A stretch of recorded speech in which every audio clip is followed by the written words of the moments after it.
This is the Humanist Report with Mike Figueredo. The Humanist Report podcast is funded by viewers like you through Patreon and PayPal. To support the show, visit patreon.com/Humanist Report or become a member at humanistreport.com. Now, enjoy the show. Welcome to the Humanist Report podcast. My name is Mike Figueredo, and this is the 126th edition of the program. Today is January 11th, and before we get into the news, I want to take a moment to send huge shout-outs to all of these individuals that decided to sign up to contribute to us either through Patreon or PayPal. This week, we have Austin Heller, Daniel Baker, Evan Hammock, Ghost Train 3000, Gideon Almy 4, Ivan Conrad Wynn, Jamie Pitts, Michael Sanchez, Sam99, Stephanie, Steven Squibb, Susan Ansorg, Vincent Gitchwing, and W.M. Gary Cannon. So thank you so much to all of these kind individuals. If you'd also like to support the Humanist Report, you could visit humanistreport.com/support or check out patreon.com/Humanist Report. So on today's episode, first, the media, along with the Democratic Party strategists and members of the McResistance, by and large, are all smitten by the idea of Oprah running for president in 2020. Doug Jones is struggling to be progressive on pretty much anything. Democrats are trying to push for a clean DACA bill, and Trump, surprisingly, seems like he is willing to go along with them. Newsweek decided to smear Bernie Sanders as a pseudo-socialist for wearing a $700 coat. A Vermont publication published a misleading story about the Jane Sanders investigation, presumably in an attempt to smear Bernie ahead of the 2020 presidential election. Kirsten Gillibrand cites Bernie Sanders as the leader of the Democratic Party. States push back against Attorney General Jeff Sessions' attack on legal marijuana. We'll talk about the revelations from Michael Wolff's new book about the Trump presidency, including how Paul Ryan actually talked Donald Trump out of supporting Medicare for all. The bill to nullify the FCC's repeal of net neutrality is starting to gain a lot of momentum in the Senate. We'll talk about that, and finally on this episode, Sheriff Joe Arpaio announced his decision to run for the U.S. Senate. So all of these topics will be discussed in today's episode. Let's go ahead and jump right in because we've got quite a bit to talk about. Enjoy the show. So by now, I'm sure you all know that everyone and their dog has been talking about Oprah Winfrey potentially running to be president in 2020. And this isn't the first time that there's been speculation about her running, because before, she hinted that she was interested in potentially jumping in the race in 2020. But the media and Democratic Party strategists and members of the McResistance are taking her seriously now because she gave a rousing speech at the Golden Globe Awards, and a lot of people are viewing this as a precursor to a potential presidential bid. So I want all the girls watching here and now to know that a new day is on the horizon. And when that new day finally dawns, it will be because of a lot of magnificent women, many of whom are right here in this room tonight, and some pretty phenomenal men fighting hard to make sure that they become the leaders who take us to the time when nobody ever has to say, "Me too," again. Now, admittedly, that was a phenomenal speech. I think she did a great job and the message was on point. Oprah in general is a very likable person. She's inoffensive. Everyone pretty much loves Oprah, including the current president of the United States, because in an interview with Larry King in 1999, he was talking about his presidential aspirations and a potential run with the Reform Party. And this is what he said when he was asked who he would choose to be his VP running mate. Do you have a vice presidential candidate in mind? Well, I really haven't gotten quite there yet. I guess it's just Oprah. I love Oprah. Oprah would always be my first choice. Oprah. Oprah, your competitor, right? Oprah's a competitor. You know what? No I'll tell you, she's really a great woman, though. She is a terrific woman. She's somebody that's very special. So that confirms that everyone loves Oprah. However, I shouldn't have to say this, but I'm going to say it anyway. Simply admiring someone doesn't make them qualified to be the president, nor does a speech that they gave make them qualified to be the president. But this hasn't stopped the Democratic Party and its strategists from jumping on the Oprah 2020 bandwagon, with some even offering to run her presidential campaign in 2020, and other strategists saying an Oprah campaign would be, quote, electric. Now, the individual that specifically said that an Oprah campaign would be electric is none other than Brian Fallon, who ran Hillary Clinton's campaign in 2016. He was her press secretary, and of course, someone who ran a campaign that ultimately lost to a reality television show star. I mean, any and everything that they say shouldn't matter. I mean, just the fact that he was part of a campaign that lost to Donald Trump should permanently discredit anything he ever has to say regarding politics. But in a CNN panel with Brian Fallon and other political strategists, you'll see just how excited they really were about the prospect of another reality television show star running for president. Now, keep in mind, this is after these same people said that Donald Trump shouldn't be president because he's not qualified. This is what they're saying now about Oprah. Don't you think if she entered the race, she would jump to the top of the heap? Yeah, I do. I have no idea if she's going to run. I don't know what her position is on most policy issues. I certainly don't think that the party needs to lurch for some celebrity answer to Donald Trump. I think we have a good stable of potential candidates, so we don't need Oprah. But if she got into the race, would she be a huge force to be reckoned with? Perhaps even the favorite? Absolutely. I think it would be electric. I think there's a lot of sort of wise people in Washington today sort of scoffing at this, and they're talking about, hey, the public usually likes somebody that's different from the previous president. So the Democratic primary voters are not going to want to vote for a celebrity to answer a celebrity in Donald Trump. I think that does a disservice to Oprah.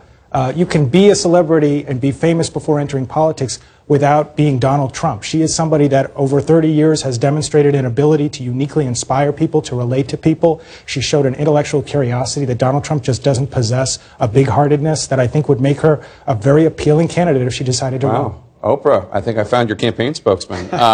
Trump is, some of his challenges are with minority voters, with liberal elites, with liberal voters, with young people. He's starting to show real problems with Republican women.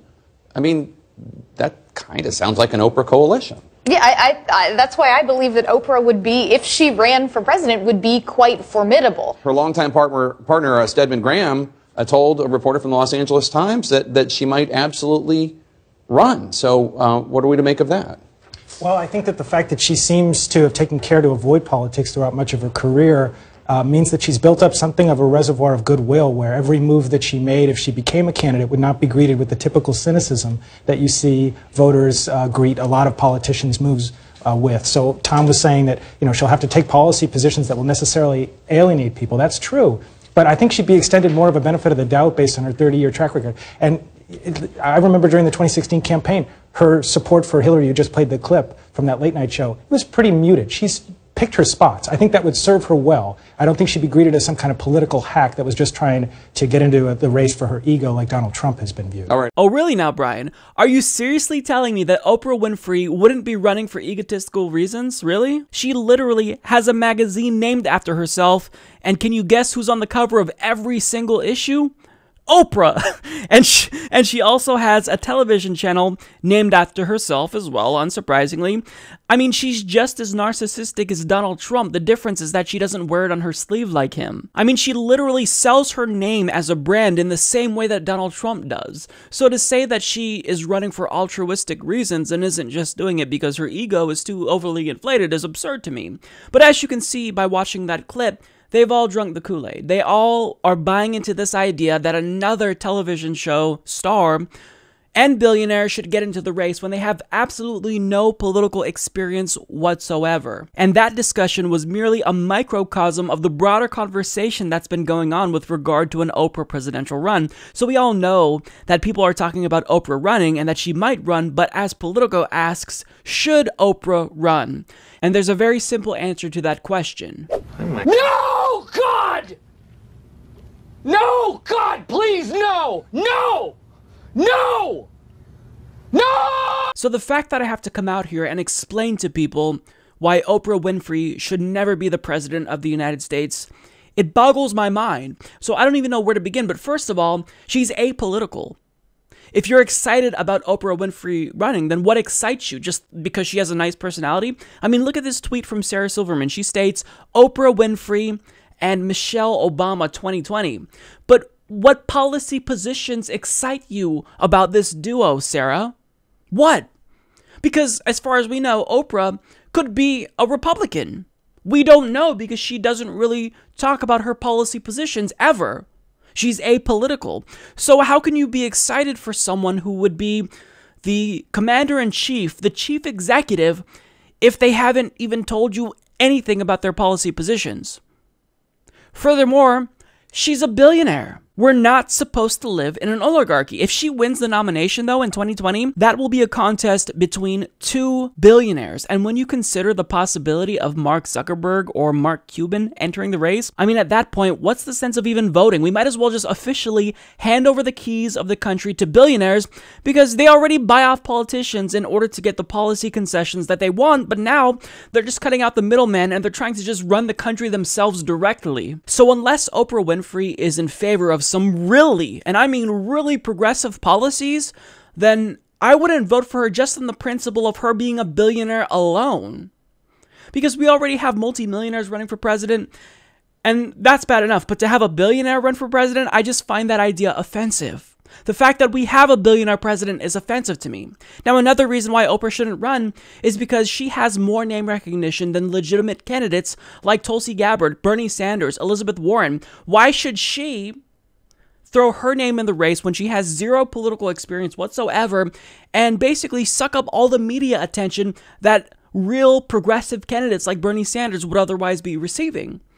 I mean, that makes no sense for me. She could basically change the entire outcome of the Democratic primary in 2020, all because she's a bored billionaire that has nothing better to do with her time than meddle in American politics. Now, there's also a lot of red flags about her past. We don't know much, but what we do know is that, for one, she's promoted a lot of fraud doctors like Dr. Oz and Dr. Phil. She also frequently promoted medical practices not endorsed by science or any actual doctors. So, for example, she actually helped Suzanne Summers promote the idea that directly injecting estrogen shots into women's vaginas will make them age slower. She promoted this idea on her show, and she defended Suzanne Summers against warnings that doctors were issuing about doing something this stupid. And believe it or not, those aren't even the most problematic aspects about Oprah Winfrey's show. So in October of 2002, Oprah literally dedicated an entire episode of her show to the Iraq War. And as Counterpunch's Fedwa Wazwaz explains,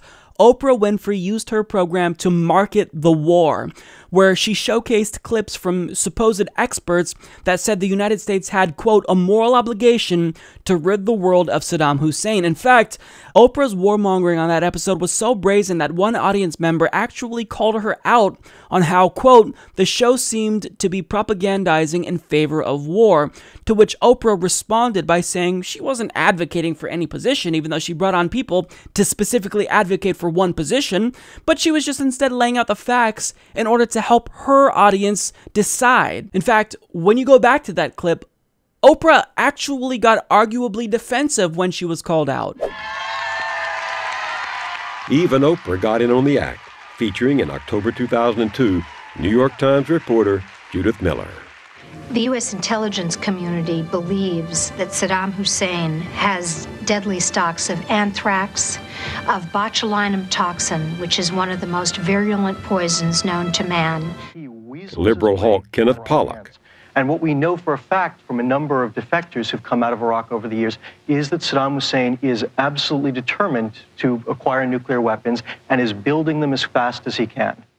And the right-hand man to Ahmed Chalabi. And so, do the Iraqi people want the American people to liberate them? Absolutely. In 1991, Iraqi people... I hope that doesn't offend you. When one guest dared to express doubt, Oprah would have none of it. I just don't know what to believe with the media. Oh, we're not trying to show you propaganda. We're just showing you what is. I understand that. Okay, you have a right to your opinion. You know what I mean? That's right. Now that, along with the other problems I listed about Oprah, that doesn't necessarily imply that she's a bad person. In fact, maybe she wasn't even willfully promoting the Iraq War. Maybe she was trying to appear to be objective and only unwittingly promoted it. But either way, the point is that Oprah doesn't have the required expertise to lead the country. Donald Trump doesn't either. And even though she would probably do a better job than Donald Trump, admittedly, there's an abundance of qualified candidates that could potentially run in 2020. Nina Turner, Tulsi Gabbard, Bernie Sanders, Elizabeth Warren, even Gavin Newsom. I mean, there's a lot of people that I would support and vote for. Oprah Winfrey is not one of them, again, unless she basically is an extreme leftist who is as progressive as Bernie Sanders, but I don't think that that would be the case. Since she knows nothing about politics, presumably, she would probably hire a bunch of strategists that would just tell her what to do. She would be a rehearsed politician, most likely, who would just, try to play it safe and be a centrist. And that's so harmful. But with the way in which cable news and Democratic Party strategists and the so-called resistance are losing their minds over the prospect of Oprah running, they're legitimizing her, either wittingly or unwittingly, and they're making it that much more likely that she does actually run. And believe it or not, she is thinking about running. She stated this directly. So I'm going to say it again. Billionaires like Donald Trump and Oprah Winfrey have no business in politics because a billionaire is incapable of representing ordinary Americans. They don't know what we deal with. They can't represent us. It's impossible. And we see that playing out in real life. Donald Trump has no clue what he's doing, and he's not representing us. He's getting in there, and he's giving all of his rich friends tax cuts. Hence why when he showed up to Mar-a-Lago on Christmas vacation, he congratulated them and said, hey, you all just got a lot richer because of the tax bill I just signed into law. We don't need more of that. So to answer Politico's question as to whether or not Oprah Winfrey should run for president, the answer is an unequivocal hell no. Stay in your lane, Oprah. So even though I'm late to the party on this particular issue, I couldn't not talk about an absurd article about Bernie Sanders, which is probably one of the most hackiest hit pieces I've ever read. And this article is important not just because it highlights the stupidity of the so-called resistance and their opposition to Bernie Sanders, but it really sheds light on the broader media climate in the United States of America. So journalist Maria Perez of Newsweek attacks Bernie Sanders because, as you might have heard, he wore a $700 jacket. She writes, Senator Bernie Sanders sported a $700 coat on Monday during New York City Mayor Bill de Blasio's swearing-in ceremony. The socialist was cozy and warm in a $690 Burton 2L LZ down jacket as de Blasio was assuming office for the second time in a row during the frigid temperatures at City Hall. Sanders, 76, joked, saying of the weather, by Vermont standards, this is a warm and pleasant afternoon. Sanders is famous for slamming the billionaire class. In November, he penned a lengthy column on CNN criticizing the Trump administration and arguing that the wealthy are never satisfied with what they have and always want more, more, and more. But that jacket Sanders wore was pretty pricey despite his plight to fight against the wealthy. Sanders' June financial disclosure form stated that he earned more than $858,000 in book royalties alone, in addition to his Senate salary of $174,000. Sanders is part of the top 1% nationally. Sanders' six-figure income has not deterred him from criticizing the rich. In April, the senator tweeted, "How many yachts do billionaires need? How many cars do they need? Give us a break. You can't have it all." However, the backlash was swift, with dozens of Twitter users pointing out that Sanders had 3 houses and is one of the richest politicians in the United States. Sanders and his wife Jane bought a summer home in Vermont on Lake Champlain in 2016 to add to their houses in D.C. and Burlington, Vermont. Local magazines 7 Days reported that the Sanders family paid about $600,000 for their lakefront home in North Hero, Vermont. Despite his salary, the senator wrote that people need to come together to take on the greed of the oligarchs. Got him. Wow. So I don't even know where to begin. The argument itself is illogical, but this journalist couldn't even bother to get basic facts right. So, first of all, Bernie Sanders did not purchase that jacket himself. As Jane Sanders points out, it was a present from his son, and when it comes to the vacation house, Bernie Sanders doesn't own 3 homes. And the implication in this article is that a socialist shouldn't own 3 houses, but Jane Sanders also cleared this up months ago. So as Snopes writes, Jane O'Mara Sanders said that she had inherited a vacation home in Maine, but the family was unable to make use of it due to its distance from their primary residence in Vermont, so she sold it and used the proceeds to finance the purchase of a more suitable vacation home in North Hero. So in other words, they were able to purchase their second home by using funds from the property they sold that Jane Sanders inherited. But let's be extra kind to this author here, and let's actually assume that Bernie Sanders did not receive this coat as a gift and that he spent $1,000 on it. Let's also assume that Bernie Sanders does in fact have 3 houses. He doesn't. And let's also assume that he is in fact one of the richest senators in Congress. That's also not true. There are people who are multi-millionaires. I mean, you have Nancy Pelosi, net worth of over $100 million. But let's assume that she's correct here. Would that make Bernie Sanders a hypocrite? Would that make him a pseudo-socialist? The answer is of course not. Bernie Sanders has never argued that people shouldn't be allowed to be wealthy or spend money on expensive things. He's saying that wealthy people can still do all of those things, but they can't shirk their responsibility to the country. They still have to pay their fair share of taxes. They can't buy politicians that will rewrite tax codes for them in order to make themselves even richer at the expense of everyone else. If you're rich, you have a responsibility to look out for those less fortunate than you. Now, if Bernie Sanders started to take the revenue from his book and stored away the tax dollars in some tax haven, or started buying off politicians in order to give himself more tax breaks, that would be a different story. I could see why you would be peeved about what he's doing, but that's not the case. Bernie Sanders is paying his fair share of taxes. Bernie Sanders is still advocating for the rights of the less fortunate in this country. And even though a lot of millionaires are in fact out of touch with the plight of normal Americans, Bernie Sanders tours the country on a regular basis speaking to ordinary Americans. So he's not even out of touch. And with the amount of money he's making, yes, I would admittedly characterize him as someone who's rich, but so long as he pays his fair share, I'm okay with that. I'm not okay with billionaires because I think that's too much wealth, and that is inherently greedy. But for someone who just has a couple $1 million, I really don't have a problem with that. I think they have a responsibility, and Bernie Sanders is really doing a good job at living up to that responsibility. He's fighting for everyone else to make sure that poor people don't have to struggle and live paycheck to paycheck. Simply being rich doesn't automatically make someone a bad person, with the exception of maybe billionaires.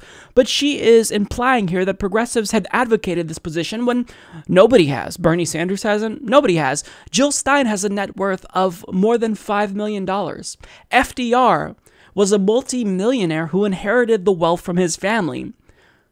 FDR went on to sign the New Deal into law. Jill Stein was one of the most progressive presidential candidates in American history. You can be rich and still fight for the American people. Bernie Sanders doesn't have hundreds of millions of dollars. That's a different story. Billionaires, I think that in and of itself is a moral issue because nobody can ever spend $1 billion. But Bernie Sanders, he's wealthy. He sold a book. He sold a couple books, actually. And senators in general are wealthy because they make $174,000 a year. I don't have a problem with that so long as they're fighting for us. The problem I do have is that millionaires in general, multimillionaires specifically, they want even more wealth. They want to be even more greedy. They'll rig the system in favor of themselves to take money out of our pockets and give themselves even more tax cuts. That's what we saw with this tax reform plan. We saw Republicans rob the poor in order to finance tax cuts for the wealthy. That's what we have a problem about. Income and wealth inequality. So this article really sheds light on just how poor the state of American media really is in this country. They don't have any substantive way of attacking or criticizing Bernie Sanders. So neoliberal hacks like this author have to resort to pathetic and failed attempts to smear the most popular politician in the country because, what else are they going to attack him on? If you really think about this, if you have nothing more to do than write articles about Bernie Sanders wearing a $700 coat, then I think it's not wrong for me to point out that maybe you should really do some introspection and think about why you got into journalism. Are you just trying to smear Bernie Sanders for no reason because you don't like him and you don't want him to run in 2020 because you want some neoliberal hack like Kamala Harris to run? If you really wanted to criticize Bernie, you can write about foreign policy issues that I think he's not progressive enough on. But of course, her candidate, will inevitably not be even remotely as close to Bernie Sanders is on foreign policy issues. So even though Bernie Sanders isn't progressive enough on foreign policy issues, on some foreign policy issues, he still leagues more liberal than any of his Democratic Party opponents who might run. So they have nothing. And it's pathetic. And quite frankly, I think it's embarrassing. So as you all know, the Keebler elf / Attorney General running the Justice Department currently, Jeff Sessions, decided to unilaterally end an Obama-era guideline on marijuana known as the Cole Memo. Now, this is important because since states with legal and medical marijuana technically are in violation of federal laws, well, the Cole Memo was created as a sort of compromise between the federal government and states, where the federal government looks the other way, essentially, if states do, in fact, want to legalize medical or recreational marijuana, but at the same time, the federal government doesn't completely get out of the business of regulating state marijuana laws altogether. As Leafly explains, the Cole Memo was a document originally drafted by former U.S. Attorney General James M. Cole in 2013. Cole issued a memorandum to all U.S. attorneys that was published through the Department of Justice on August 29, 2013. The memo indicated that prosecutors and law enforcement should focus only on the following priorities related to state legal cannabis operations: preventing the distribution of marijuana to minors, preventing revenue from the sale of marijuana from going to criminal enterprises, gangs, and cartels, preventing the diversion of marijuana from states where it is legal under state law in some form to other states, preventing state-authorized marijuana actively from being used as a cover or pretext for the trafficking of other illegal drugs or other illegal activity, preventing violence and the use of firearms in the cultivation and distribution of marijuana, preventing drugged driving and the exacerbation of other adverse public health consequences associated with marijuana use, preventing the growing of marijuana on public lands and the attendant public safety and environmental dangers posed by marijuana production on public lands, and preventing marijuana possession or use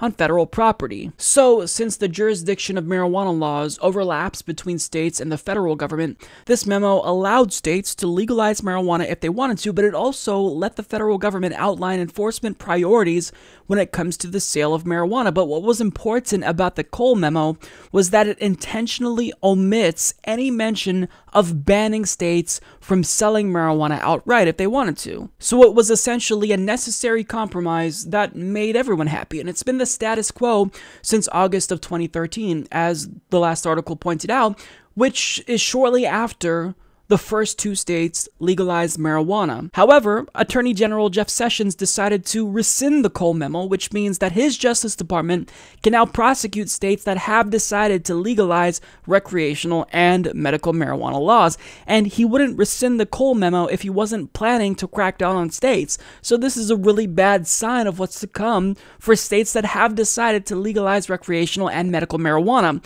However, as Fortune magazine points out, but by positioning the DOJ to pursue more marijuana prosecutions, Sessions himself did not factor in all relevant considerations. The fact that nearly 3/5 of the states have legalized marijuana in some form explicitly shows that marijuana activity is not considered to be a serious crime, much less one that should be deterred through criminal prosecution. So not only is Attorney General Jeff Sessions making himself look foolish by using the Justice Department's finite resources to crack down on something that states decided to do themselves, but he also is fighting a losing battle because legal marijuana is now a $10 billion industry and sales are expected to double by 2021. So Jeff Sessions has literally nothing to gain from this and everything to lose from this, because this is a battle that he's not going to win.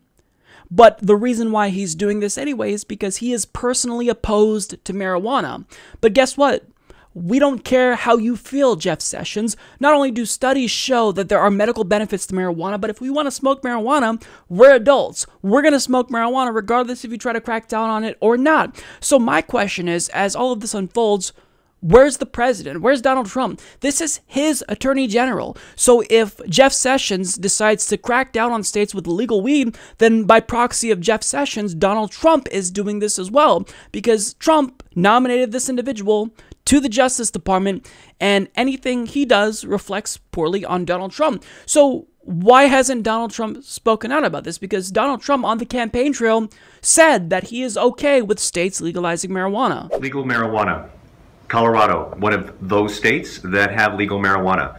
Under a Trump presidency, what would you do? Well, medical marijuana, I'm for, and I'm really a states person. I believe that if the people vote for it, that's absolutely the way it should go. Colorado's an example of that. But I do believe medical marijuana, and I've seen results, I've spoken to people, I'm in favor of it, and as in the case of Colorado, if people vote for it, it's okay, it's states' rights. And that includes recreational marijuana? That includes if they vote for it. So Donald Trump said that when he was on the campaign trail, but now that he's president and his attorney general is doing the opposite of what Donald Trump presumably still wants, why haven't you called him out, Donald Trump? You know you can do that, right? You can speak out. Instead, Donald Trump has chosen to remain silent like the coward that he is.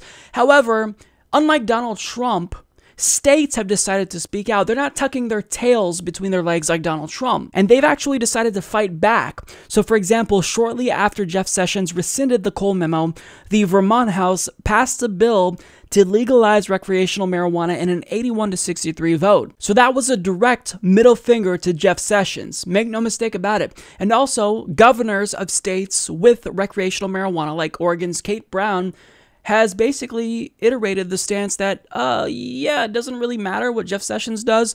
Business will continue as usual. In light of the news of Attorney General Sessions' announcement that is literally ripping the rug out from underneath the marijuana industry, in Oregon, we're going to choose to move forward. We have worked very hard over the last several months to implement the principles of the Cole Memorandum. And the reason why that is important is because the focus of the Cole Memorandum is to keep our children safe and keep marijuana off the black market. And this has been a coordinated effort with federal, state, and local jurisdictions, and it has been very successful. We have now a thriving marijuana industry. The industry has created over 19,000 jobs throughout the state of Oregon, adding over $100 million in revenue to schools, to public safety, and to drug and alcohol treatment in Oregon in the last year and a half. It's absolutely imperative that we have those resources. These are jobs in our underserved communities and communities across Oregon that are really struggling, and they're good paying jobs. So it's a thriving economy. These are local businesses that are doing really, really well. This is extremely concerning given the fact that our president has said he wants the states to be the laboratories of democracy, that he wants us to move forward on states' rights issues. And I can think of no better illustration of the laboratory of democracy than our initiative process. Oregonians voted overwhelmingly to legalize marijuana. We are implementing the will of the voters here in a way that is successful for the economy. Now, in addition to that, Republican Senator from Colorado, Cory Gardner, which actually comes from the first state to legalize recreational marijuana, is now blocking Justice Department nominees and actually called out Jeff Sessions and Donald Trump on the Senate floor over this. Up until about 8:58 this morning, we believed in Colorado that states' rights would be protected. Up until about 8:58, maybe it was 8:55, until Twitter told us otherwise, we believed that the will of Colorado voters would be respected. Why did we believe that? Well, conversations that I had with then Senator Jeff Sessions prior to his confirmation as Attorney General, what would happen with Colorado's marijuana policy. At the time, prior to his confirmation, then Senator Sessions said that he didn't have any plans to, told me there were no plans to reverse the Cole Memorandum. Then Senator Sessions told me that marijuana simply wasn't going to be on President Trump's agenda, that it was something that they weren't going to deal with, that's something that President Trump simply wasn't going to focus on. That was back in the spring of 2016, and up until 8:58 this morning, that was the policy. One tweet later, one policy later, a complete reversal of what many of us on the Hill were told before the confirmation, what we had continued to believe the last year, and without any notification, conversation, or dialogue with Congress. Completely reversed. Now, perhaps the Department of Justice didn't think this would be a big deal. I understand Jeff Sessions, Attorney General Jeff Sessions' opposition to marijuana, of legalization of marijuana. I opposed the legalization of marijuana in Colorado, but this is about a decision by the state of Colorado, and we were told that states' rights would be protected, and not just by the Attorney General, then the nominee to be Attorney General. We were told that by then candidate Donald Trump. In fact, in Colorado, in July of 2016, President Trump was asked this question. When asked if President Trump, then candidate Trump, would use federal authority to shut down sales of recreational marijuana in states like Colorado, then candidate Donald Trump said, quote, "I wouldn't do that." When asked if he, then candidate Trump, thinks Colorado should be allowed to do what it's doing, then candidate Trump said, "It's up to the states, absolutely." That was then candidate Trump's position. I would like to know from the Attorney General, what has changed? What has changed President Trump's mind that the Cole Memorandum would be reversed and rescinded? What has changed the president's mind? Why is Donald Trump thinking differently today about what he promised the people of Colorado in 2016? The reverse course today. What changed? I'd like to know that. So as you can see, even Republicans are speaking out on behalf of legal marijuana. And if you are an enthusiast of marijuana, then this should give you hope. And really, I mean, when 61% of the country now supports legal recreational marijuana, Jeff Sessions is just prolonging the inevitable. Now, the beauty is that Jeff Sessions may have just inadvertently created a situation where Congress might be forced to pass a national marijuana legalization law in Congress, which would be necessary in order to stabilize a gigantic industry that's currently emerging. But my question is not just where's Donald Trump, where are the Democrats? If 61% of the country want to legalize recreational marijuana, this is a winning issue. It's win-win. Why haven't they gone on board with this? Why hasn't the entire party endorsed legal recreational marijuana? You can't lose on this issue. This is a winning issue that would actually get a lot of libertarian-minded Republicans to support your party if you vociferously advocate for this. So why aren't you hammering Jeff Sessions and Donald Trump on this? I don't get it. This is a winnable issue, and Democrats have basically chosen to unilaterally disarm. They don't want to get involved. Well, get involved. Do you not want to win? I mean, the whole point of having a party is to win. And the fact that they haven't all came around to this issue together and decided we are going to be the party of legal marijuana, it blows my mind. It doesn't make any sense. It shows how strategically inept they really are.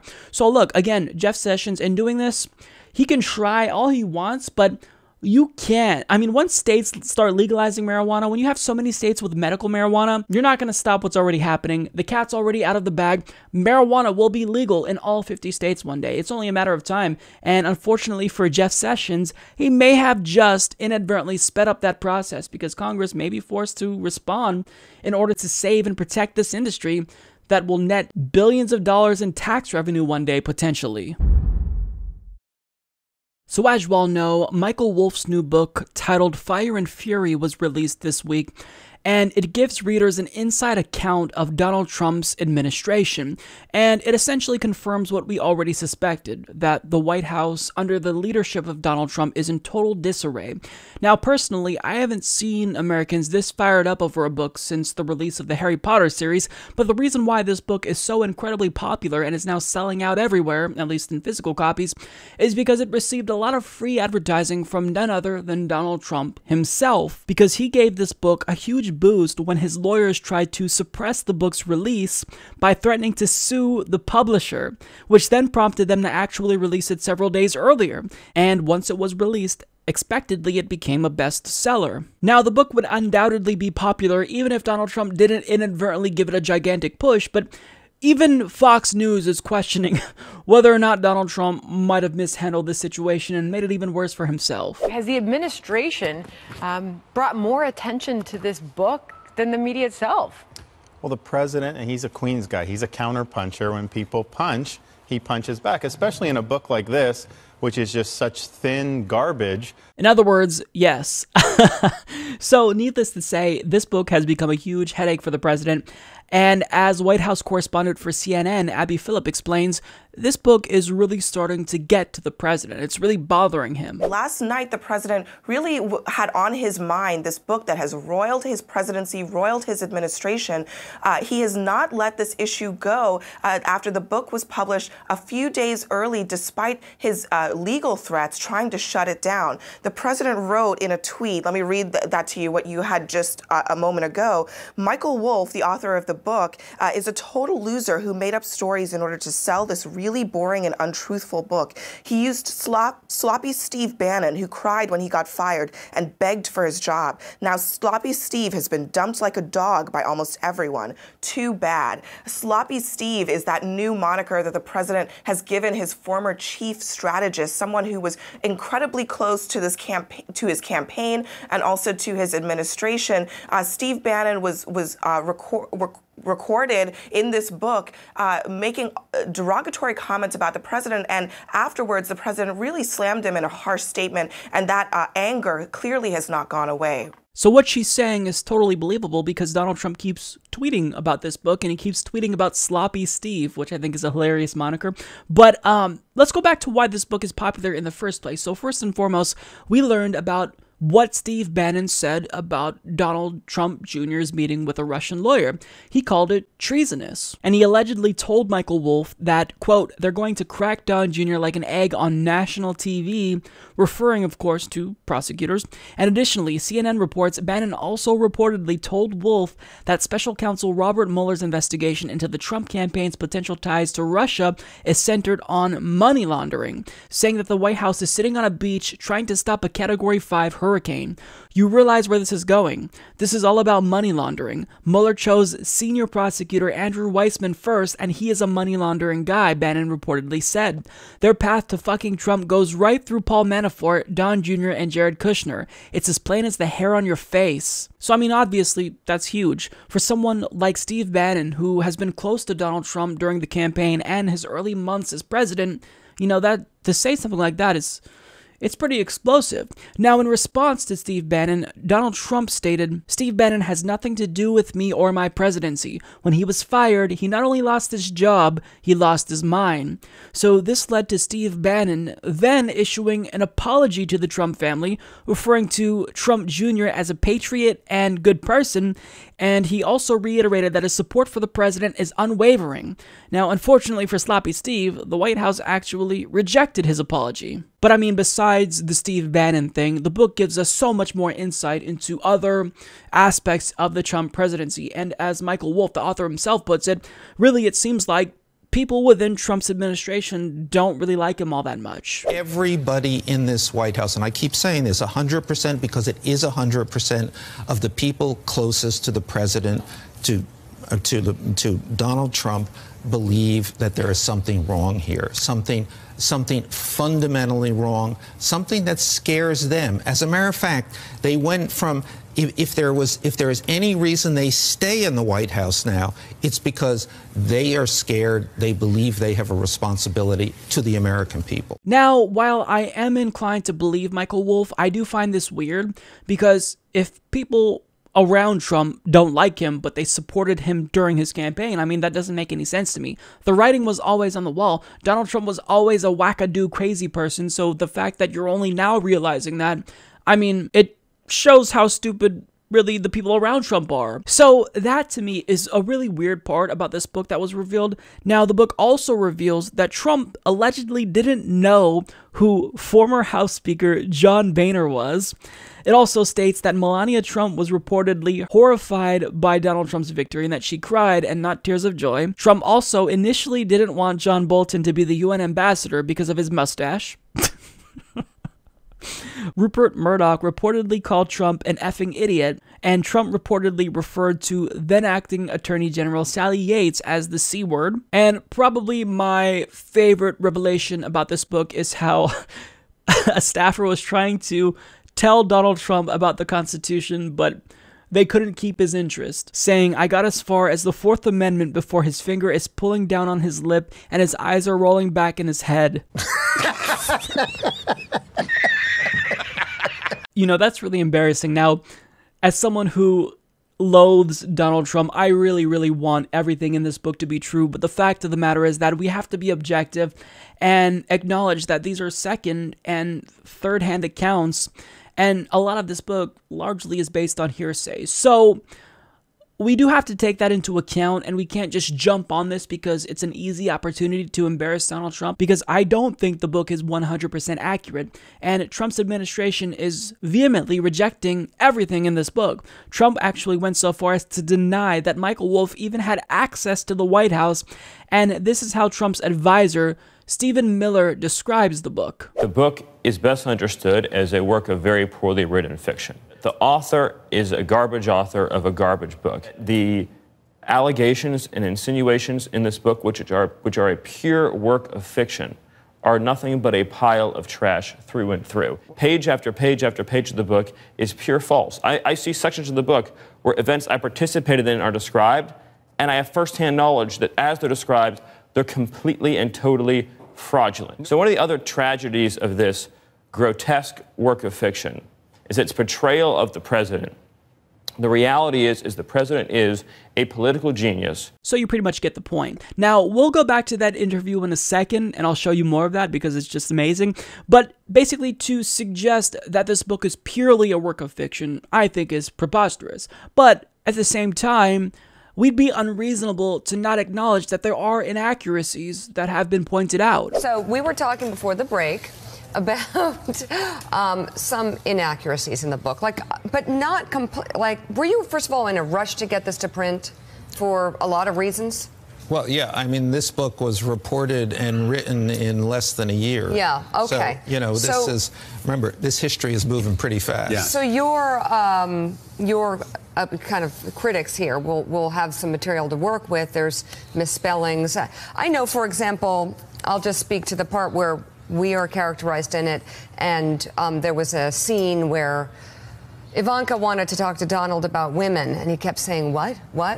And then you say in the book that Ivanka shouted at him. It was actually me. I said, Donald, women. And I had to make an hourglass to show him women. That was the only way he could understand the word woman. And so there's inaccuracies like that. I guess, do you worry which that your point? critics... I'm not even sure which point was that. That was at the lunch at the White House. At the lunch. But you know, but the bigger point is those. Your critics run with that. Yeah, they run with these little specific things, but getting a part of a story wrong here or getting something else. And sometimes you're dependent on your sources there, and sometimes your sources. Right. Now, I don't want to say who my source was in that particular thing, except that. But sometimes the sources get it, a little off. Okay.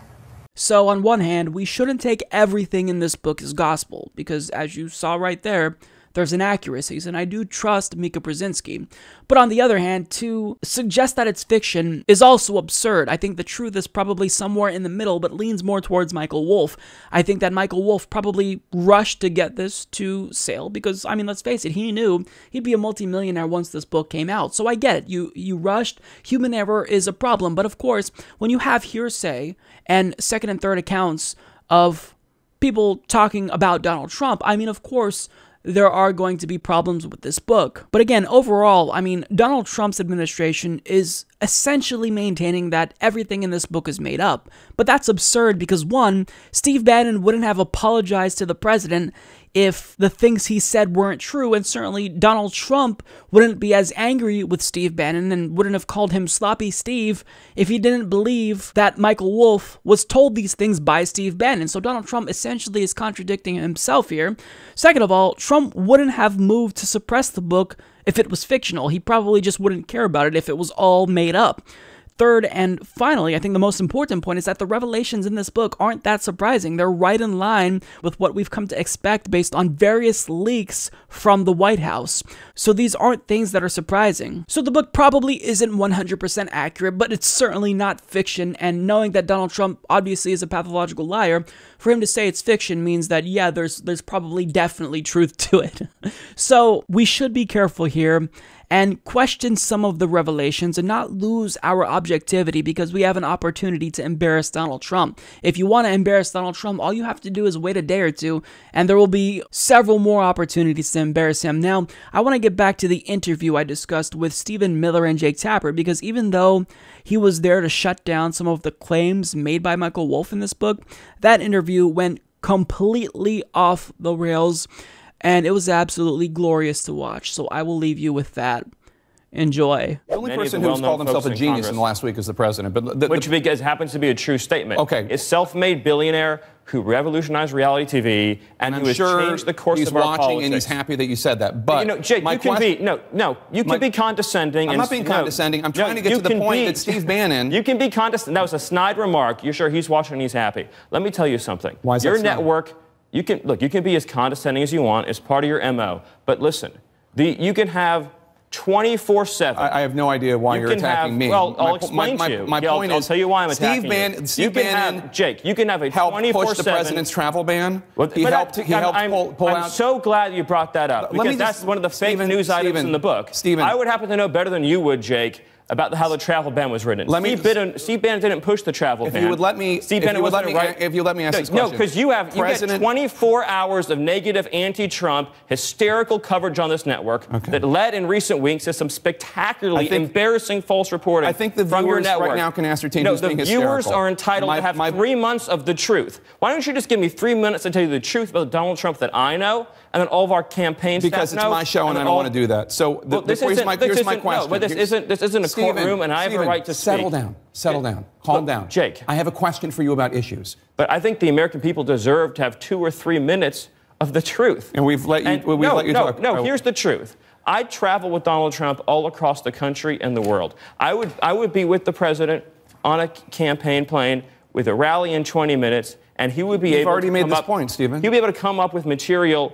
Yeah, you've already said that. We let you say that at the top. There was a huge embarrassment for your network. Stephen. Just like the huge embarrassment you had when you got the Comey testimony wrong. Stephen, I'm trying to get to the issue of the president's fitness, which a lot of people are questioning. I'm getting to the issue of your fitness. I was booked to talk about the very issues I'm just describing, and you're not even asking about them because they're not interesting facts to you. That's not true. I have plenty of questions on immigration. You've attempted to filibuster by talking about your flights with the president. I want to ask you a question because don't be condescending, Jake. Stephen, the president and the White House. The reason why I want to talk about the president and the White House. The reason why I want to talk about the president's experiences, what I've seen with him traveling to meet dozens of foreign leaders, with his incredible work. Okay, you're not answering the questions. No, I understand. You have 24 hours a day of anti-Trump material. You're not going to give 3 minutes for the American people to hear the real experience of Donald Trump. There's one viewer that you care about right now, and you're being obsequious. You're being a factotum in order to please him. Okay. No. And I think I've wasted enough of my viewers' time. Thank you, Stephen. As Republicans, lawmakers call for Attorney General Jeff Sessions to resign. In a major reversal, Democrats are now coming to his defense. What changed? So there's been a lot of explosive revelations to come out of Michael Wolff's book about Donald Trump, Fire and Fury. But to me, I think the most disturbing one is how Donald Trump was initially in favor of Medicare for All, like he indicated he was during the campaign, but he was quickly talked out of it once he was actually elected. So John Quealy of Common Dreams reports, amid the explosive anecdotal accounts contained in the new book Fire and Fury Inside the Trump White House by Michael Wolff, is an exchange between the president and top aides in which Trump reportedly demanded to know why can't Medicare simply cover everybody? Now, in this excerpt of the book, Wolff writes, Trump had little or no interest in the central Republican goal of repealing Obamacare. The details of the contested legislation were, to him, particularly boring. His attention would begin wandering from the first words of a policy discussion. He would have been able to enumerate few of the particulars of Obamacare other than expressing glee about the silly Obama pledge that everyone could keep his or her doctor, and he certainly could could not make any kind of meaningful distinction, positive or negative, between the healthcare system before Obamacare and the one after. Now, a lot of people are questioning the accounts of Michael Wolff's book, but I find this particular segment incredibly agreeable because Donald Trump has consistently indicated, I mean, if he's been consistent about anything, he's repeatedly stated that he is liberal when it comes to healthcare. So, for example, in 1999, he was on Larry King Live, and he stated that he is liberal when it comes to the issue of healthcare. I'm a registered Republican. I'm a pretty conservative guy. I'm somewhat liberal on social issues, especially healthcare, etc.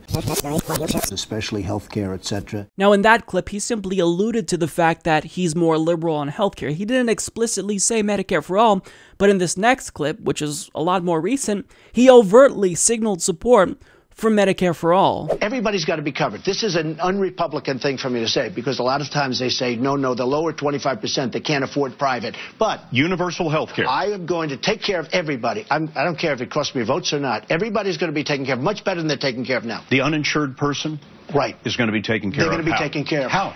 I would make a deal with existing hospitals to take care of people. And you know what? This is probably... Make a deal. Who pays for it? The government's going to pay for it, but we're going to save so much money on the other side. So Medicare for all is such a no-brainer that even a right-wing simpleton like Donald Trump can grasp the importance of it. It's a no-brainer. Everyone should be in favor of Medicare for all because when you look at countries with single-payer or some sort of universal healthcare systems, you can see it's working perfectly. So the question is, what happened? Why did Donald Trump go into the White House supporting Medicare for all, but then changed his mind almost immediately? Well, Kimberly Leonard of the Washington Examiner explains, the book goes on to say that Trump wasn't interested in the details of the legislation to repeal and replace Obamacare. House Speaker Paul Ryan and Tom Price, a Republican congressman from Georgia at the time, met with Trump to arrange for the law's repeal. Ryan convinced Trump that repeal of the law would pave the way for tax reform and an infrastructure package. During the meeting, Trump also agreed to make Price Secretary of Health and Human Services, the book said. Price resigned in September after an investigation found he had spent $1 million on charter jets for travel rather than fly commercial. Trump went along with the plan to support repealing Obamacare, the book said, because he was, quote, simply trying to get out from under something he didn't especially care about and had likely never had a meaningful discussion in his life about health insurance. The late Roger Ailes, who was chairman and CEO of Fox News, told Wolff, no one in the country or on earth has given less thought to health insurance than Donald. So essentially, Donald Trump knew deep down that Medicare for all was the correct response to America's healthcare system, but since he was bored and wanted to get out of that meeting, he just basically agreed with everything Paul Ryan was saying because that would cut the meeting short. So rather than getting in there and fighting for a policy that would save lives, he decided, meh, I wanna leave this meeting. I'm bored. I don't want to hear about healthcare. Please shut up. And that's what happened. And then shortly after that, we all know that he began towing the party line when it comes to Medicare for all. Single payer will bankrupt our country because it's more than we take in for just health care. So single payer is never going to work, and it will be horrible, horrible health care where you wait online for weeks. Now, besides that clip there, once Bernie Sanders introduced his Medicare for all bill, Donald Trump actually took to Twitter and threatened to veto it if it ever passed. And he also called single payer a curse on the United States and its people. So there you have it. Donald Trump seemingly supported Medicare for all because, again, that's an easy thing to agree to. All you have to do is apply simple logic and you'll quickly realize that Medicare for all is the right way to go. But he decided that rather than fighting for the lives of Americans, he wanted to get out of a meeting and just agreed to repeal Obamacare instead. And Donald Trump was a pushover. He was easily talked out of it. So I think that this really lends credence to the idea that Donald Trump wasn't running because he cared about the American people. He was running because he was a bored billionaire that didn't know what to do with his time. So he figured, he just wants to be the president. And he never expected to win. He was probably figuring that he'd run, sell a couple of books off of it, maybe launch a television network, and that'd be the end of it. But he actually now has to do the job. He has to put in time to be the president. And being the president, occupying the White House is a lot different than the idea of you running for president and all the glory and fame that might come along with it. So That's what we're dealing with. Someone who really doesn't care about the American people and is disinterested in an issue that affects millions of Americans. I mean, thousands of people die in this country every single year because they don't have health insurance. Thousands of people go bankrupt because they have health insurance, and in many instances, they have a medical emergency and a procedure that they need is not covered under their current health insurance plan. But he doesn't care.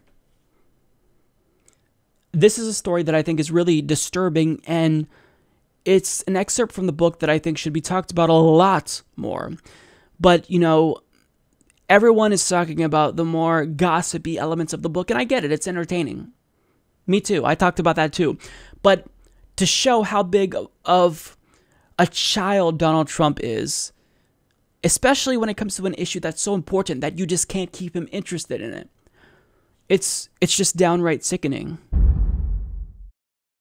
I'll say it again, I'm absolutely thrilled that Roy Moore lost the Alabama Senate race, because I would have voted for anyone besides Roy Moore. I literally would have voted for a turd over Roy Moore. But with that being said, just because Roy Moore was such a monster doesn't mean that his opponent who won, Doug Jones, is a gem. Because more and more with everything I hear about Doug Jones, I get more disappointed in him. Because you think that as someone with a unique opportunity to represent people from Alabama and show them what a true progressive can do for them, he's really showing that he's going to get in there and basically keep that seat warm for a Republican in a couple of years. So, I mean, there's really nothing to be excited about when it comes to Doug Jones. The one thing that is exciting about Doug Jones is that he's not Roy Moore. And in an interview with Joe Scarborough on Morning Joe, I think that Doug Jones proved this point yet again, that he really stands for nothing. And watch what he says here, because Joe Scarborough is going to tell him that he's probably going to be pulled in different directions when he gets into Congress. And he even talks about how donors might try to influence Doug Jones. Now, watch what Doug Jones has to say about that. Now, you're going to be pulled, obviously, by a lot of people in Washington, D.C., a lot of people who contributed to you, helped you get elected. Right. You're going to be pulled about as far left as possible. I know you are who you are.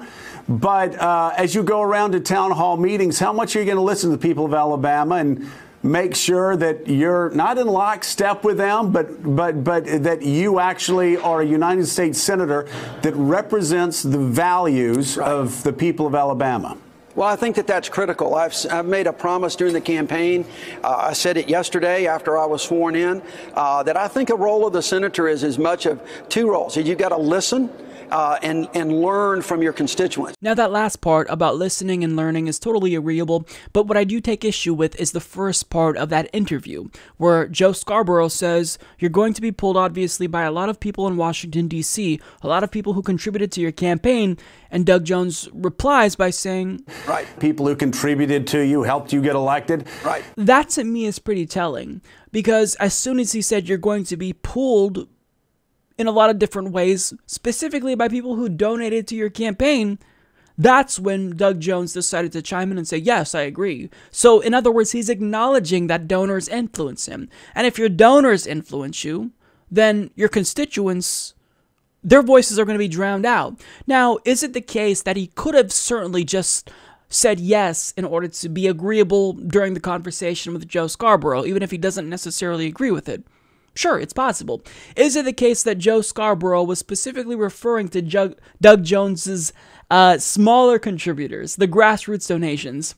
Sure, but when we're watching cable news shows and they refer to donors, 9.9 times out of 10, they're referring to the big boys, the multi-billion-dollar corporations that donate to these politicians. Now, without taking too many conclusions away from Doug Jones's quick response here, you know, it could be benign, but it does give us reason to pause and suspect whether or not he will be listening to his big dollar donors. But in this next clip, Joe Scarborough asked him where he would be willing to work with Republicans on. Now, I don't know why you would ask that. Ask him where he'd be willing to work with Democrats on, or what his policy goals are. But Joe Scarborough asked the question nonetheless, and he didn't answer because that would make him look bad. He already has a lot of progressives pissed off at him, and I mean, this happened. I mean, we've been really disenfranchised by him before he even won, because he's just a boring candidate that really offers nothing.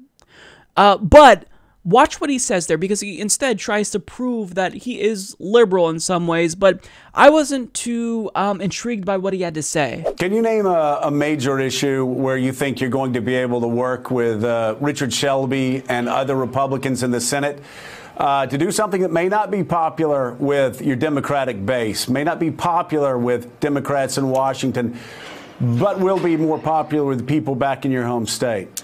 You know, I don't know if there's one specific issue that stands out right now. You know, Washington's kind of almost the, what's the issue du jour? Every day there's something that new that pops up. I want to get involved in the CHIP program and try to see if we can get that funded. It means a lot to 150,000 kids in Alabama. I know there's going to be infrastructure bills that come up over the spring and the summer to try to work with. The one thing about Senator Shelby, I've known him for so long, ever since he was a state senator in Tuscaloosa, and I was at the University of Alabama. So we're going to work well together and try to do the things for the state, whether it's on the budget and trying to bring the military money into Alabama like we've had such a success at in the last few years.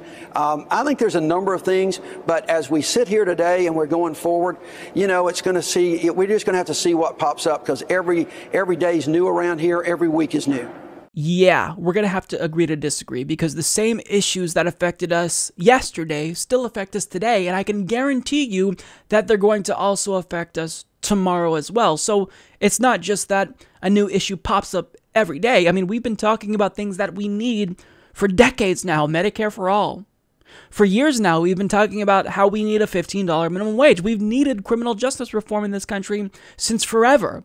So to suggest that new issues come up every day in Congress and you kind of just got to go with the flow, that's pretty worrying to me. That's troubling, because that shows that Doug Jones has no real agenda. He's going into the Senate with no real goals. Now, since he's being criticized by progressives, he doesn't want to make it seem as if he's going to go full Republican as soon as he gets to the Senate. I mean, certainly we all expect him to work with Republicans. He stated that he's going to work with Republicans, but I think this interview, was him trying to extend an olive branch to progressives, and he said that, if he wants to work with Republicans on something, it's not going to be reforming social safety net programs, because we all know what they want to do. They want to cut Medicare, Medicaid, and Social Security. He said, well, I'd like to work with them on something like CHIP.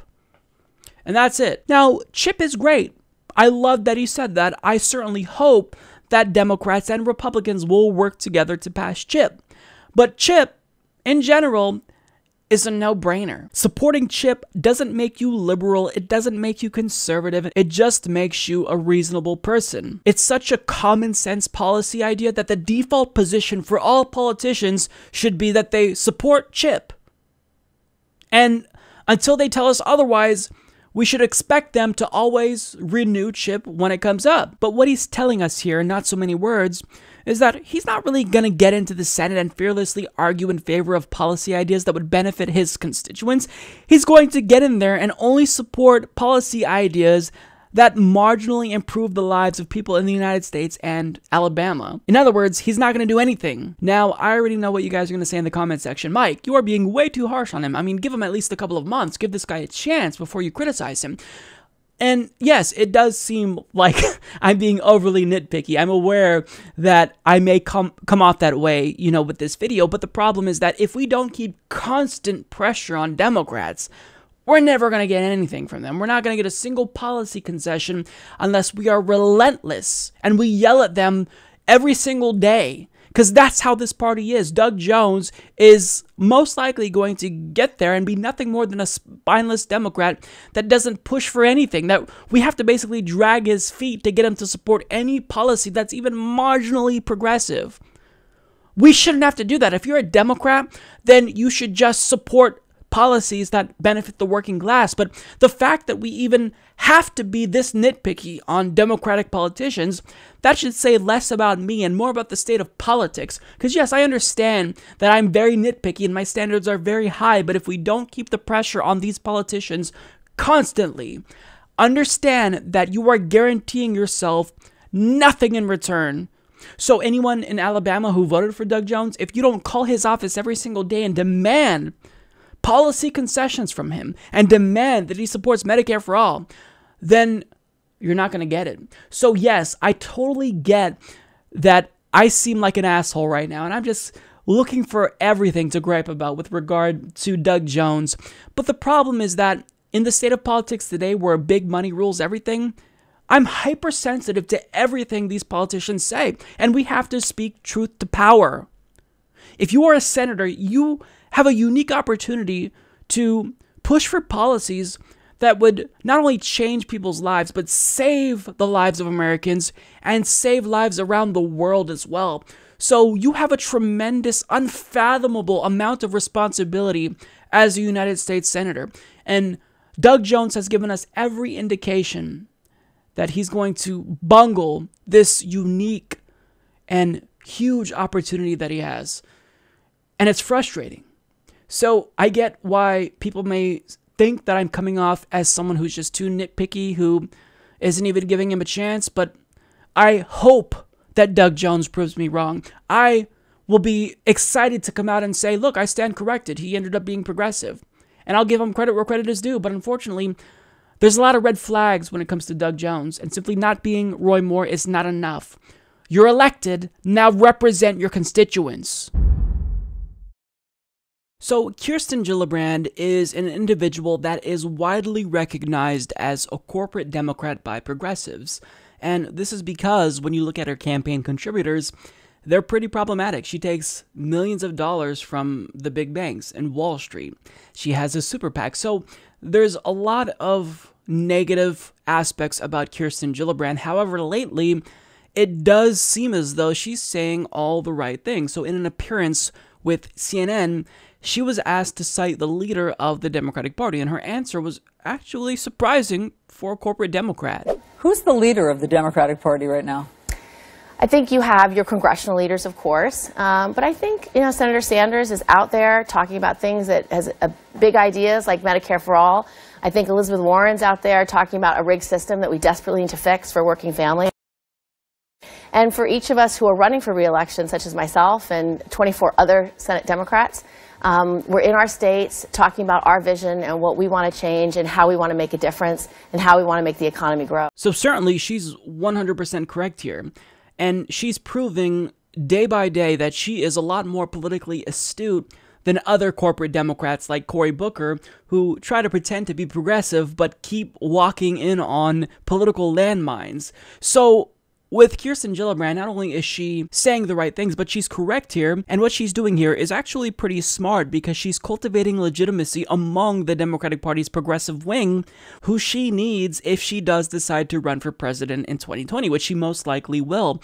And she even went so far as to co-sponsor Bernie Sanders' Medicare for All bill. Now, these are all good things. She's responding to progressives in a positive way, and I don't want to be too down on her because I do want to be an individual that does take yes for an answer. So if she's going to be on our side and do the right things, then I'm going to embrace her, at least to a certain point. The problem with Kirsten Gillibrand is that if we're being real here, she does a great job at talking the talk, but again, as I alluded to earlier, she is not walking the walk. And when you dig a bit deeper, you'll quickly realize that she's not as progressive as she wants us to think she is. So for example, there's a substantial amount of dark money that is financing her campaign. She's taken a combined $7.6 million in super PAC contributions overall, and a plethora of unsavory organizations have contributed to her super PACs, including Morgan Stanley, JP Morgan Chase, Goldman Sachs, Blackstone. So she's financially tied to Wall Street, and if she were to ever become president, you can guarantee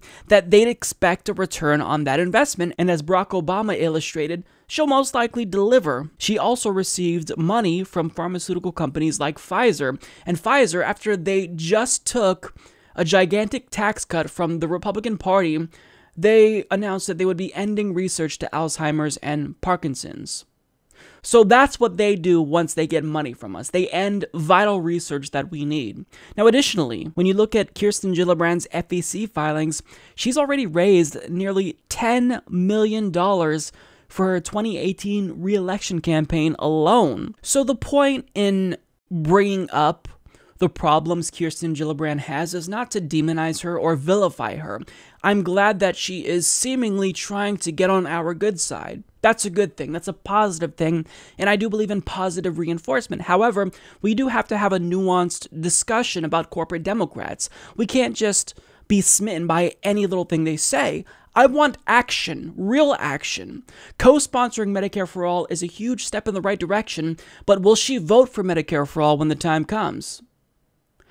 I mean, what we've witnessed in the past from Democrats like Barack Obama is that they say a lot of great things, but behind closed doors, they're willing to sell out immediately. In fact, a lot of Democrats who claim to be progressive already sold out, or they might be spineless. So, for example, Sherrod Brown hasn't co-sponsored Bernie Sanders' Medicare for All bill. And we have Brian Schatz, who did co-sponsor Bernie Sanders' Medicare for All bill, but after doing so, he came out and condemned the idea of Medicare for All, and he sponsored his own bill that would establish a public option. So co-sponsoring, that's basically the bare minimum that politicians do when it comes to progressive policies, but I actually want to see them walk the walk. So even though Kirsten Gillibrand is saying all the right things, and I absolutely commend her for that, it's time that we see some action from Democrats. Really put in the work to win over progressives, because with the way we've been screwed over by the Democratic Party, we're not just willing to accept anyone who says nice things to us. You've got to show us, not tell us, what you're willing to do to fight for our ideals. And our ideas are incredibly popular. $15 minimum wage, criminal justice reform, immigration reform, Medicare for all, net neutrality, ending the wars. These are things that the American people want. So it should be easy for you to get on board with this issue. So credit to Kirsten Gillibrand for saying the right thing. She's right. Bernie Sanders is the de facto leader of the Democratic Party. But if she wants to win us over, and if her colleagues like Kamala Harris and Cory Booker, which is a joke, want to win us over, show us. Don't just tell us.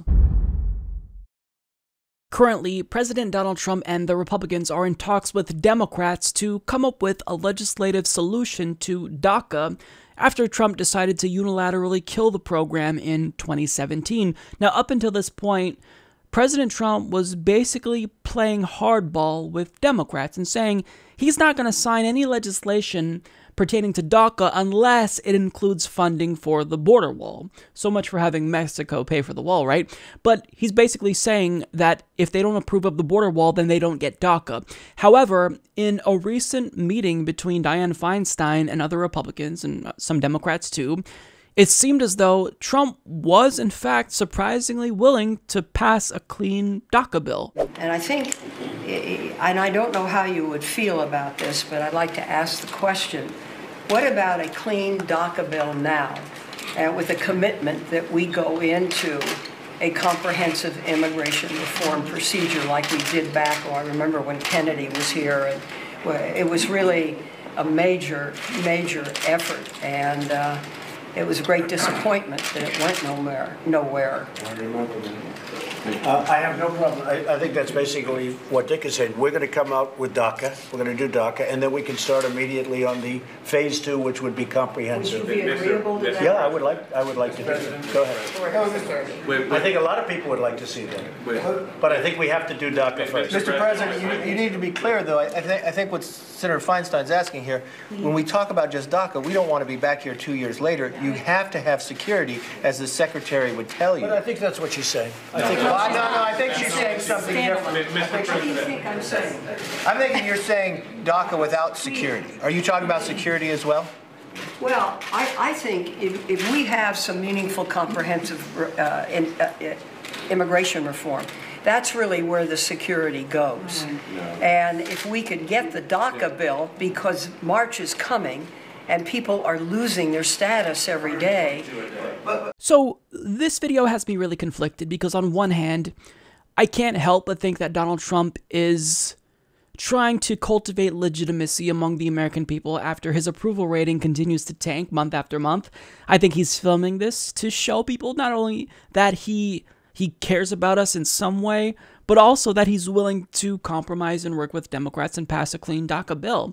But at the same time, anytime I've given Donald Trump the benefit of the doubt, he's proven me wrong. So I don't want to give him too much credit before he deserves it. And furthermore, let me remind you that he's the one that decided to kill DACA anyway. So I don't think it's fair to give someone credit for fixing a problem they've created, but nonetheless, this is the state of American politics in 2018.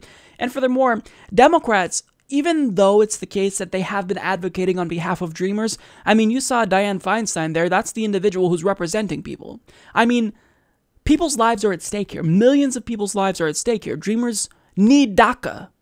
So I don't, this is no time to be tepid and to be soft-spoken and politely ask Donald Trump to get on board. I mean, certainly don't push him and aggravate him if he's willing to speak with you. But I mean, Democrats really, up until this point, I think they've essentially rolled over and died for Republicans. I mean, we have Nancy Pelosi and Chuck Schumer sending mixed signals, according to Ross Story, about whether or not they're able to strike a deal with Donald Trump. But this is something that you can easily hammer Republicans for. They killed DACA, and if they don't get a solution to it, then that's their fault. They take all the blame, but I don't even necessarily care about this political football that they could throw back and forth and who's going to be held accountable. What I care about is making sure DACA is passed, because this is something that will dramatically affect the lives of so many people. People who deserve to be here. People who didn't come here on their own. They were brought here when they were children by their parents. And they deserve to not only stay here, but to become citizens. And there's even talks that Donald Trump may approve of a pathway to citizenship. So another thing that strikes me about this meeting is that it's in direct conflict with what Donald Trump said on the campaign trail, because he was very anti-immigrant. He still is very anti-immigrant. So to say something that would piss off his base, who is hell-bent on making sure that every single undocumented immigrant is deported from the country, I mean, I don't know what's going on here. But whatever it is, I'm being cautiously optimistic, and I'm hoping that Donald Trump, the Republicans, and Democrats come together and do the right thing and pass a clean bill for DACA. I mean, it's very rare nowadays that we actually just see a bill that contains one policy. I mean, almost with everything that passes, there's always some stipulation or something attached to it. I mean, you saw with the tax bill how they included a repeal of the individual mandate to the Affordable Care Act. I mean, you never get something that's just clean. But Donald Trump, in this video, he's saying that he would sign a bill that basically reinstates DACA, a clean bill. What about a clean DACA bill now? I have no problem. I think that's basically what Dick is saying. And to add even more confusion into an already complex and convoluted story, a U.S. district judge just struck down part of Donald Trump's DACA policy. So the Washington Post reports, a key part of Trump's crackdown is the decision to end the Obama-era Deferred Action for Childhood Arrivals program, which the president and his supporters called an egregious example of executive overreach. That effort was appended late Tuesday when U.S. District Judge William Alsup in San Francisco said the nearly 690,000 DACA recipients must retain their work permits and protection from deportation while a lawsuit challenging the decision to end the program moves forward. Dreamers struggled to make sense of the ruling on Wednesday. Initially, they celebrated the injunction in a blitz of phone calls and text messages, but it quickly became clear that this was not the victory they wanted.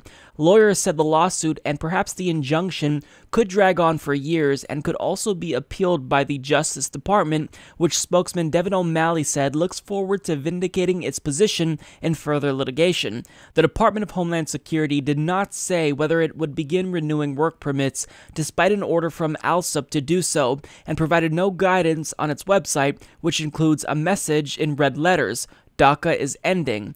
The ruling offers a temporary window without a permanent solution, said Misael Garcia, 27, a DACA recipient who works as a chef at a Baltimore restaurant and has been saving and building up credit with hopes of opening his own restaurant someday. This is going to be a continual cycle of protests, marches, civil disobedience. So, in the end, it'd be nice if Dreamers had at least a little bit of stability, because, I mean, they've only been in this country since they were children, and I think that they deserve it, at a minimum. There's currently a looming investigation into Jane Sanders and whether or not she committed bank fraud when she was the president of a college in Burlington, Vermont. Now, I've talked about before how this is nothing more than a political witch hunt that was initiated by a Donald Trump supporter who actually was the chair of his campaign. He is part of the Vermont Republican Party, and he just doesn't like Bernie Sanders. This is a tactic that he's used on political opponents before. So Brady Toensig contends that Jane Sanders supplied a bank with misleading information on a loan application that she submitted on behalf of the college she was president of, because she really wanted to get this loan, so she overestimated the amount of pledges she would receive from the school's donors. That's what he's contending. This isn't a case wherein Jane Sanders is being accused of committing bank fraud to personally enrich herself. She was doing this on behalf of the school, and again, the evidence, it's not really there as far as we know. But this hasn't stopped mainstream media outlets from smearing Bernie Sanders and Jane Sanders. And the reason why Bernie Sanders is looped into this investigation as well is because Brady Toensig, the individual who, again, initiated this investigation, alleged that Bernie Sanders used his power and position as a United States Senator to put pressure on the bank to push for this loan and approve this loan. So there's no evidence, again, for this. But the Vermont publication VT Digger actually published an article that essentially made up facts about the story in order to make us believe that the story and the investigation in general got a lot more serious. And even though it is serious, what they said was incorrect. So, Paul Heinz of 7 Days reports an advisor to Senator Bernie Sanders' family is disputing a report that federal authorities impaneled a grand jury in connection with a long-running investigation into a 2010 land deal orchestrated by his wife, Jane O'Mara Sanders. In a story published Sunday, VTdigger.org reported that the probe had progressed to the point that federal prosecutors had convened a grand jury, a step the news outlet suggested meant the feds were seeking indictments. Authorities have spent 2 years investigating whether during O'Mara Sanders' tenure as president of Burlington College, the now defunct institution overstated pledged donations to secure a bank loan. Former Burlington College board member Robin Lloyd told VT Digger that she testified before a grand jury last October at the federal courthouse in Burlington. She said that Paul Vandegraff, who heads the criminal division in the U.S. Attorney's Office for the District of Vermont, questioned her for an hour about the college's attempts to secure pledges to buy a $10 million campus. In a statement issued to 7 days following publication of the VT Digger story, Sanders' family spokesman Jeff Weaver cast doubt on it. We have absolutely no reason to believe that there was a grand jury impaneled to examine Burlington College, Jane Sanders, or any aspect of Dr. Sanders' service as president of Burlington College, said Weaver, who was previously served as the senator's chief of staff and campaign manager. As best we can tell, the current news reports are simply recycling an account of a government interview of a witness from several months ago. Nothing new here. And I understand that Jeff Weaver is someone who a lot of people would view as a biased source since he's close to the Sanders family, but he's right here. There's no evidence that indictments are imminent. None. Now, since VT Digger clearly misrepresented the facts of this case in a pretty substantial way, they had to basically change a ton of details about the article. So they removed the word impaneled, which was cited multiple times. They changed the title from grand jury impaneled in Burlington College case to updated. Grand jury takes sworn testimony in Burlington College case. They also had to include Jeff Weaver's statement. They slapped on a big editor's note at the beginning and a notice that they issued a correction at the bottom. So, I mean, for VT Digger, this is incredibly embarrassing. This is especially embarrassing for that journalist because it just shows that journalists are willing to jump on any news story, even if they have to embellish a little, if it means they get to smear Bernie Sanders. And this isn't the first time a news outlet exaggerated or downright fabricated claims about Bernie Sanders and this investigation in particular, because last July, I actually talked about how the Washington Post did something similar. They published an article implying that the investigation took a really serious turn when really nothing really changed besides a request for documents. They decided to opportunistically publish a story surrounding the investigation, and shortly after it was published, the main premise of the article was disproven. So they published an article talking about how prosecutors in this case wanted to subpoena Jane before a grand jury and potentially even Bernie, but the prosecutor only decided to request documents instead. The problem with that is it's completely false. The grand jury never made a decision between documents and Jane. They only had asked for the documents to begin with. So in their editor's note, they state an earlier version of this story quoted James C. Foley Jr., an attorney for an official with the Vermont bonding agency, as saying that his client was initially called to appear before a grand jury, but that prosecutors later agreed that documents alone would be sufficient.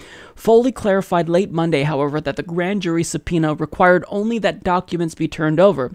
The story has been updated. So if Jane Sanders isn't actually being called to appear before a grand jury, or if they hadn't even considered that they wanted to call her to have her appear before the grand jury, then they really have no story here. So after they had to issue that retraction, this is the new news that they were left with. They report a federal investigation of a land deal led by Jane Sanders, the wife and political advisor of Senator Bernie Sanders, has accelerated in recent months, with prosecutors hauling off more than a dozen boxes of records from the Vermont college she once ran and calling a state official to provide evidence for a grand jury, according to interviews and documents. So the big news is that the grand jury is requesting documents. That's not news. That's not a story. In any probe, of course it's the case that they're going to need documents. But nonetheless, the title of the article is Federal Prosecutors Step Up the Probe, because they want you to think that this is getting more serious. And while the case is actually serious, nobody is surprised that the grand jury is requesting documents. Are you kidding me? And it's not just that, the retraction itself is a problem, but there's more to this article that I take issue with. So they don't talk about the entirety of the issue. So they conveniently leave out really important aspects of the story. So they mention Brady Toensing twice, who is the individual who initiated this lawsuit. He petitioned the Justice Department to investigate Jane Sanders, but they made zero mentions about the role of Brady Toensing in the Vermont Republican Party and how he's accused countless public officials of corruption under frivolous and false pretenses. That's a huge component of the story because it sheds light on the motivations of the individual who initiated this investigation in the first place. How could you leave out that component of the story? It's huge. It's everything. Now, if you thought that the Washington Post was biased, which they are, well, VT Digger didn't even mention Brady Toensing's name one time. Now, if you're talking about the Bernie Sanders and Jane Sanders investigation, you can't not bring him up because it provides you with crucial context that you need. This is the definition of a political witch hunt started by a supporter of Donald Trump, who is a Republican, who is part of the Vermont Republican Party, who is an opponent to Bernie Sanders, who wants to handicap Bernie Sanders' campaign ahead of Trump's 2020 re-election effort. I've said this so many times. If you really want to critique Bernie, then you need to look at the policy positions for the time being, because there's no evidence that this investigation is going to go anywhere. Is it serious? Of course it's serious, and we have to take it seriously. We have to treat it as though it's a serious issue.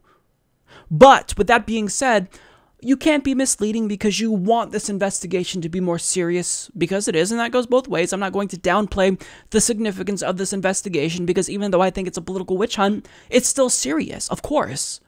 But what is really important is the objective truth, and you can't get there without the facts, or you can't get there by misrepresenting the facts. So whenever you hear an article about this, then I think it is incumbent on the journalist who's reporting on it to discuss the origins of this case and how it was initiated by Brady Toensing, who is a Republican. He ran Donald Trump's Republican campaign and probably will want to run Donald Trump's Republican campaign in Vermont again in 2020. He has a vested interest in sparing Bernie. That's what this is about, and we have to be upfront about it. Back in 2017, President Donald Trump pardoned Joe Arpaio, who was the sheriff of Maricopa County, Arizona. Now, this is an individual who is a criminal, who is overtly racist, but yet Donald Trump decided to pardon him. Now, Joe Arpaio isn't just now free, but he has an announcement to the chagrin of most normal Americans. He's running to be a United States Senator and now represent the state of Arizona, and he is presumably running on a platform of being Donald Trump's errand boy. So we defeated Roy Moore in 2017, and now we have to defeat Joe Arpaio in 2018. It's like whack-a-mole, but with crazy politicians. You defeat one, and another one pops up. So I don't necessarily know that I would qualify Joe Arpaio as being as disgusting as Roy Moore. Well, maybe, but I mean, he's certainly grotesque in his own ways, and certainly if you don't know about Joe Arpaio, then this is why you should be opposed to him. So as Rilla Frey of the Huffington Post reports, Arpaio, who presided over Maricopa County for 24 years until 2016, refers to himself as America's toughest sheriff.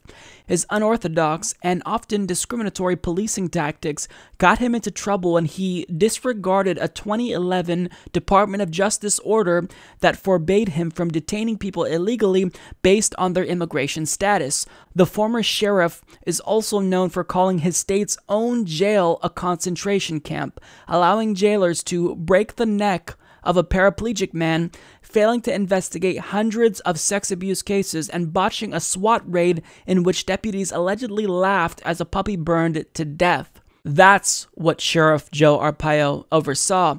And it's not just that the people who worked for him were disgusting and egregious, but he ran what he called Tent City, which is basically, an outdoor jail that put a bunch of inmates in tents with weather conditions that were just unacceptable. They were above 100 degrees. It was basically torture. That's who's going to be running to be the United States Senate. So basically anyone who is the most egregious person in the United States is now contemplating getting into politics and certainly diving in. So if Roy Moore ran and if Joe Arpaio ran, we can only expect Ted Nugent to run next. And Sally Kern, maybe other egregious figures who are just crazy and way past the realm of respectability in American politics. So he should have never been pardoned to begin with, but the fact that he's now going to run to be a United States Senator is absurd. He is batshit insane and isn't qualified to be dog catcher. I mean, this is an individual who is basically a gift to the Democratic Party and basically any opponents in a Republican primary, because he is that egregious, and I don't really see how he could get elected. But again, this is American politics in 2018 and anything is possible. So absolutely, he needs to be obliterated during the Republican primary, and if that doesn't stop him, then the Democrat has got to pull out all the stops and make sure they run a good campaign, a progressive campaign. Otherwise, this maniac might be a United States Senator. We already have enough crazy people and oligarchs. We don't need another criminal to join the ranks of everyone else. We just staved off, a pedophile and stopped him from winning. Please, God, don't let Joe Arpaio get elected to the United States Senate. We're better than this. Right, America? Right? So as you all know, the fight to save net neutrality is far from over. We're now gearing up for a long legal battle because the FCC isn't just going to be able to repeal Title II net neutrality protections without defending their decision in courts. But Democrats, some at least, are now making sure that this turns into a political battle as well.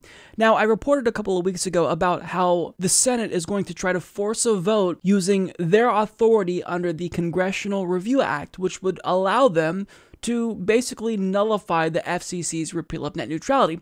Now, in order to get a vote on the Congressional Review Act at all, they would need at least 30 co-sponsors. And I have fantastic news today.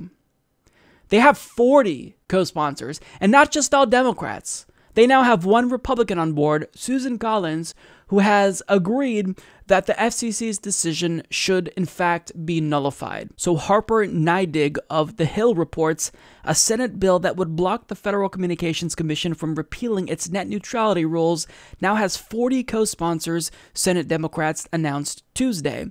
The news comes just a day after the bill won its 30th co-sponsor, ensuring that it has enough support to clear a procedural threshold and get fast-tracked to a floor vote. It appears unlikely that the bill will pass, but Democrats see political value in forcing Republicans to take a stance on the issue.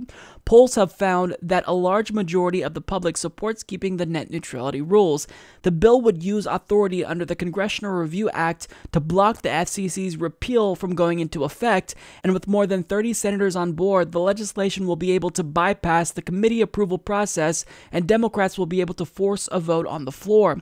Still, assuming every Democrat backs the legislation, they will still need at least 2 Republicans to join them for it to pass. But even if the bill fails, Democrats think they can use the roll call vote to give Republicans headaches in this year's midterm elections. There will be a political price to pay for those who are on the wrong side of history, Senator Ed Markey said. And Senate Minority Leader Chuck Schumer reiterated that same sentiment. Make no mistake about it. Net neutrality will be a major issue in the 2018 campaigns, and we are going to let everybody know where we stand and they stand. Eliminating neutrality in a fair and open internet undermines entrepreneurialism, crowds out the creativity that has been the engine of extraordinary innovation and the engine of economic growth. Millennials were born into a world with the free and open internet.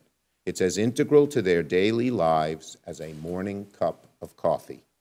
So when the administration rips it from their hands and hands it over to the big ISPs on a silver platter, millennials will know that Republicans were responsible, and you can bet Democrats are going to make sure of that. Put simply, we're going to be fighting to save the free and open internet, while Republicans are fighting to hand it over to corporations. Now, since Chuck Schumer made that speech, as I stated, Susan Collins got on board, which means that if all Democrats in the Senate get on board with this and they co-sponsor this bill, then they only need one more Republican to pass this legislation, which is huge. So there's no question about it. We need to get all Democrats on board, and this is where you come in. If your senator has not co-sponsored this bill, then you need to call him or her and let them know that they need to do this immediately. So there are 9 Democrats in total that have yet to co-sponsor this bill. That includes Chris Murphy of Connecticut. His phone number is 202-224-4041. Tom Carper of Delaware. Phone number 202-224-2441. Chris Coons of Delaware. His phone number is 202-224-5042. Joe Donnelly of Indiana, 202-224-4814. Mark Warner of Virginia, 202-224-2023. Dianne Feinstein of California, 202-224-3843. Heidi Heitkamp of North Dakota, phone number 202-224-2043. Doug Jones of Alabama, phone number 205-703-4785. Note that this is his campaign phone number. He does not have an office phone number for DC yet. And last but not least, unsurprisingly, is Joe Manchin of West Virginia. His phone number is 202-224-3954. Joe Manchin is actually one of a couple of Democrats that voted to reconfirm Ajit Pai to the FCC. So he needs to make this up to us. Now, Claire McCaskill is also a senator that voted to reconfirm Ajit Pai to the FCC, but she is now realizing what a huge mistake she made, and she actually co-sponsored this legislation. Now, I don't usually just tell you to do things without doing it myself, so I will be calling one of these people, and I feel inclined for some reason to call Chris Murphy from Connecticut. One, because both of my senators are already on board. We have Ron Wyden and Jeff Merkley. I'm from the state of Oregon. So Chris Murphy, however, I think he's one individual out of all these senators that might be running for president in 2020. So I want to let him know that if he doesn't co-sponsor this, he's not going to be running for president. Or he can try, he's just not going to be successful. So once again, his number is 202-224-4041. Now, I'm probably only going to get voicemail. Hello, this is Senator Chris Murphy. We are unable to come to the phone, but please leave a message and we will call you back. Hi, my name is Mike Figueredo. I'm calling for Senator Chris Murphy to simply ask him, what is he doing? The Congressional Review Act now is going through the Senate, and he's one of 9 Senate Democrats that hasn't co-sponsored it. So what's going on? Net neutrality is a no-brainer. Not only do a majority of Democrats support it, but a majority of independents and Republicans support it as well. So why hasn't he gotten on board to co-sponsor this legislation? We need to nullify the FCC's decision.